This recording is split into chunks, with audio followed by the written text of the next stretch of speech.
Muraho neza nshuti bakunzi ba Afrimedia Live aho muherereye hose ku isi, turabaramukije n'ubundi tubifurira amahoro n'imigisha biva ku Mana. Dukomeje kubiriza aho bwije, turabaramukije aho bukeye, tubabwira ngo Imana ikomeze kubagirira neza, Imana ikomeze kubitaho.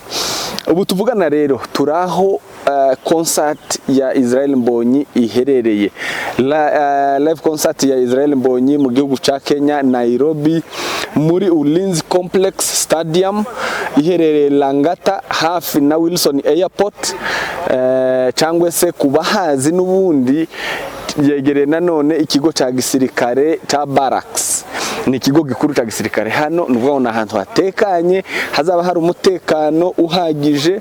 Muri hangana hari urusaku inyuma yanje, hari urusaku, bari gusetinga ibintu, bari kwinstall ibintu nkuko mubibona. Turaje tubibereke byose, turagenda tubibagereraho. Twaje hano kugira ngo tubapdatinge, tubarangire.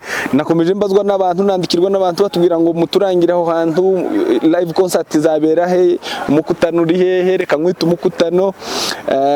Mu by'ukuri rero niyo mpamvu twaje hano, tuhageze bwije. muri hangana kubwo impamvu z'utuzi, amashusho ni mutabona banogeye cyane, ni impamvu z'umugoroba tuhageze bwije, ni ijoro rirabaye.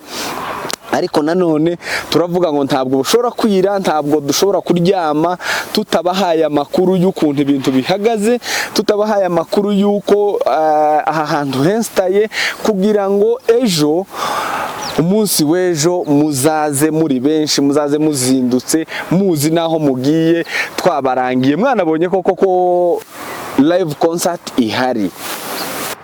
Reka tuganire na bamwe rero muri hano mu bari gutegura event, batubwire amakuru makeya kugira ngo tubapdatinge n'ubundi, kugira ngo mubashe kubimenya byose, ubundi ejo muzanogerwe na gahunda Israel Mbonyi aduteguriye, muzakomeze kunezerwa. Murakoze cyane. Kuri Mike muri kumwe na Director Gabi, ni kuri Afrimedia Live nk'ibisanzwe. Ubundi reka dukomeze tujanirane namwe.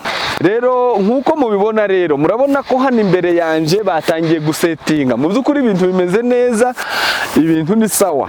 Mbibutsa yuko abantu bafite abana hariya hepfo, abantu bafite abana hepfo bahasetinze bouncing castle z'abana, ntimuzasiga abana. Hari ibintu byose nkuko mubibona, ngira ngo ko murabona inyuma yanje muri background hari za KFC.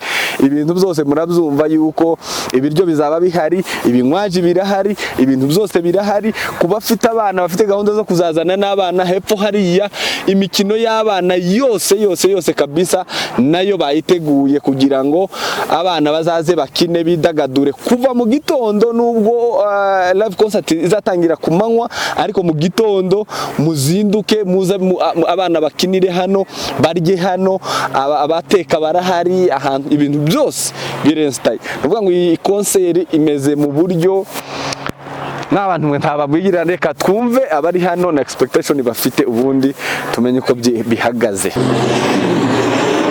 Sasa hapa tuko na mmoja wa wale wanaandaa hii mkutano. Wacha aweze kutuambia, atuelezee mambo iko aje. Mkubwa, salama? Niko mzima, unaendeleaje? Niko salama hata mimi. Nafurahia kuna Afrimedia.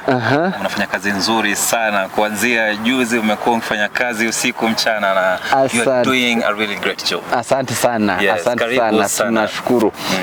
Tumeweza kukuja ndio tujue hata maandalizi iko aje. So far maandalizi ni mazuri kabisa. Tunafurahia Mbonyi yuko Kenya, and actually ni kidogo tu, muda mfupi atakuwa anafanya sound test. In the next 1 hour he will be doing sound test here. Kwa hivyo tunawakaribisha sana. Tuko Ulinzi Stadium hapa Nairobi, Langata Road. So vile unaangalia ataonyesha baadaye vile kuna car, everything is set, because hii unaona hapa hivi international setup ya concerts. Na Mbonyi amejaza, yani tujue tu kwamba amejaza. So kwa kifupi, ulikuwa umeniuliza mwanzoni kwamba watu watakaje. Yes. Mwanzo kabisa mbele pale ni first class VVIP, unaona pale. Mbona vile wamesetiwa, yani kabisa sound iko vizuri, because this is an international standard thing. Unaangalia hivi sasa. Hao ni wale wa 20,000. Yani 20,000. Watu wanunue hizo ticket. That is like 200,000 francs, around there. Say 2,000 francs. Almost 200,000. Yeah, 200, not 2,000. Yes. So Ndio Israel Mbonyi anaenda kuwa hapa kesho mchana. So what is happening here? There is a world class performance happening right now here to Ulinzi Stadium in Lang'ata. So it's just 50 shillings, Kenya shillings from Nairobi City. If you want to use Uber or Uber, that is a cars or maybe motorcycles, they're going to have a subsidized price. Yani gharama, yani ile bei wamepunguza gharama ndio inakuwa rahisi because they are one of our partners here. Bakunzi ba Free Media rero turabashimiye cyane mwe mukomeje kudukurikira n'ubundi tubararikira n'ubundi kuzaza muri iki gitaramo kuko mwamaze kubisobanurirwa rero abana bato b'imyaka bari munsi y'imyaka 10 babyeyi mufite abana ndabizi wowe udukurikiye abana bawe bakunda Israel Mbonyi abana bawe baririmba indirimbo ziwe uzabazane babashe kumubona babashe kwishimana nawe abana bari munsi y'imyaka 10 ntabwo bazishura ni free of charge mbese n'ubuntu nta kintu bazishura abo bana mwamaze kumva nuko hari bouncing castle n'indi mikino y'abana n'ubundi dukomeza kubashimira rero abakomeza gutera inkunga n'abaza hano mu gitaramo dukomeza kwitayarisha imiryango izaba ifunguye saa 4 za mu gitondo kugeza umugoroba igitaramo kirangira mu masaha y'umugoroba ya 2 z'ijoro rero turabashimiye kuri Mike mwari kumwe na Director Gabi n'ubundi tuzakomeza updating tubagerere hano tuzaba turi kumwe kugeza uyu mugabo tumusezereye asubiye mu gihugu cy'u Rwanda yaje avuye turabashimiye cyane Imana ikomeze kubarinda ciao ciao